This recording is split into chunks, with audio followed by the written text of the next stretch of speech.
mean, I'm away from home, missing the family, and the water element makes everything so difficult because you can't just walk out to the boat and put stuff on it. It's made it so difficult.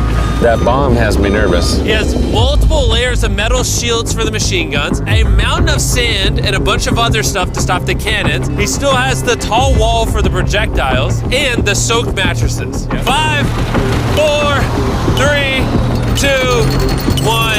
Everybody stop! Time is up. I think this has all been a bad dream. No, this is real life. Even though it's my job to destroy your yacht, I genuinely hope you win this thing. Ever since I was a little kid, I always wanted a boat like this.